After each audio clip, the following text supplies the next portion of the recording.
যখন সবাই ঘুমাতে যায় তখন আমার দিনটা শুরু হয়। ২ থেকে ২.৫ ঘন্টা ঘুমানোর পর রাত ৮টার থেকে আমার দিনটা শুরু হয়েছিল।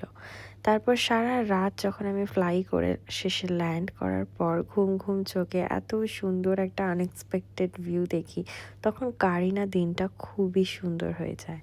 Hey everyone, welcome back to my mini vlog. আমি একজন international flight attendant with Qatar Airways.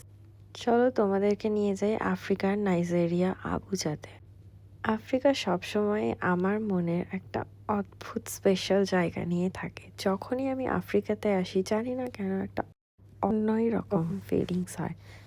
হ্যাঁ, বিভূতিভূষণ বন্দ্যোপাধ্যায়ের লেখা চাঁদের পাহাড়, এটাই ছিল আমার আফ্রিকা সম্পর্কে প্রথম জানা। হ্যাঁ, তাছাড়া তো বইতে পড়েইছি নীল নদ, ভিক্টোরিয়া জলপ্রপাত, আরও কত কিছু। কিন্তু আগে কখনো এইরকম ফিল হয়নি যতদিন না বিভূতিভূষণের লেখা চাঁদের পাহাড় শুনেছি বা পড়েছি।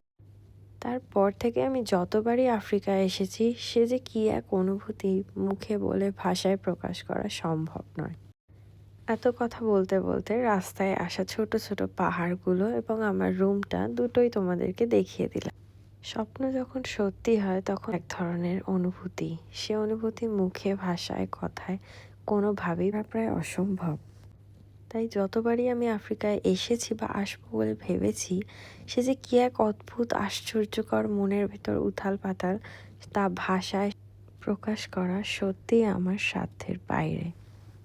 জানি হয়তো এতটা ভালোবাসা আফ্রিকার জন্য আমার মতো একজন সাধারণ মানুষের তৈরি হওয়া সম্ভবই ছিল না, যদি না বিভূতিভূষণ চাঁদের পাহাড়ের মতো কোনো উপন্যাস আমাদেরকে উপহার দিতেন। সত্যিই স্যার, আপনাকে অনেক ধন্যবাদ। তা না হলে আফ্রিকার প্রতি এতটা ভালোবাসা হয়তো কখনো জন্মাতই না। হ্যাঁ, আফ্রিকার জন্য ভালোবাসা, তা কি এত সহজে প্রকাশ করা যায়? আবার পরে কখনো তোমাদের কাছে আমার ভালোবাসার কথা প্রকাশ করব। আফ্রিকা, তোমায় অনেক অনেক ভালোবাসা। জানি তুমি কাউকে কখনো খালি হাতে ফেরাও না।